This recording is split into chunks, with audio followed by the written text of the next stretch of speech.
connections, and he did a thing with Monica Prince on reading well, and now I'm nervous, even though he's not here. But I think that I want to thank Michael and Maya and Tara and everybody here for hosting. And it's so cool to be any tiny little part of Mason Jar Press. What a fabulous organization. And I guess they only have journals back there, but the books I urge you all to check out as well, because they publish some awesome things. This is Phaedra Oil on Canvas, which is on page 26 of your textbooks, if you'd like to turn to that.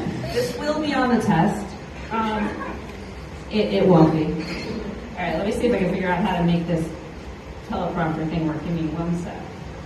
Have it open. Have it open. Angela's like, this is exactly like being in class. All right, Phaedra, Oil on Canvas.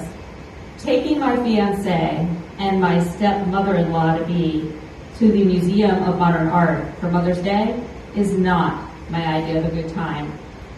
But as my boyfriend would tell you, it was my idea.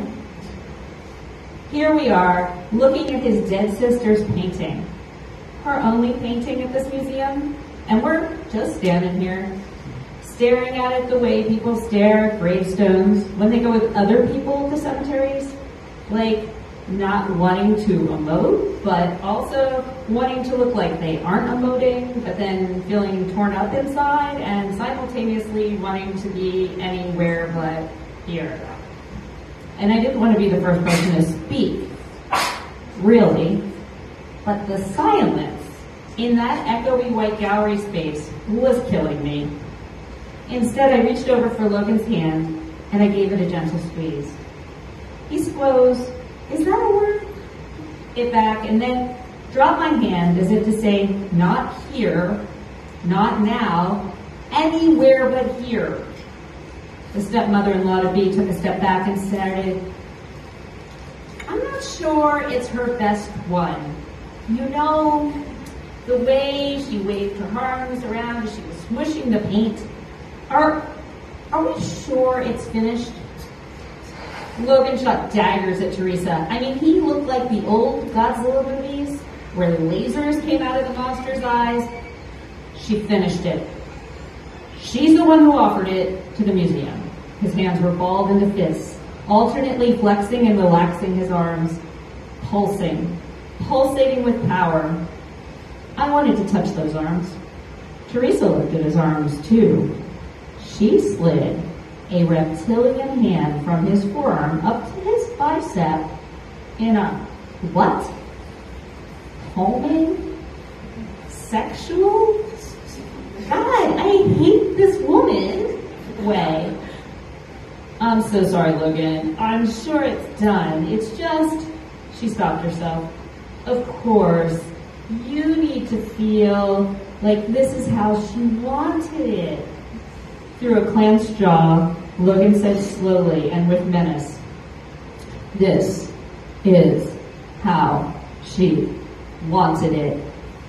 Teresa's brow furrowed. She leaned in towards Logan again. It felt like she was too close. "Get away from him," my monkey brain was yelling. "Mine. Step back." Doors closing. "Logan, dear, you need to see someone about your grief. Before this wedding you're rushing into,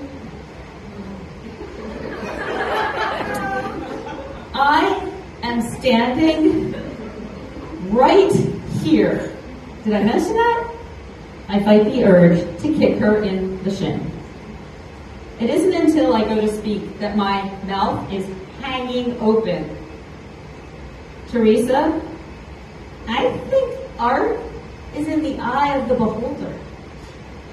Maybe," I gulped, fearing the psychoanalysis I was opening myself up for. "Maybe Logan has a better grip on things than you. He accepts it as finished." I swallowed hard, my undergrad in psych working overtime against Teresa's PhD in clinical. "While you feel It's unfinished. Teresa looked at me as though through a random stranger from the gallery had just asked her to move away from the painting and give someone else a turn.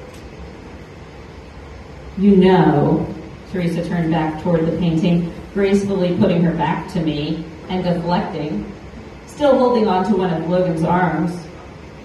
I'm curious what you think the woman in the painting is doing.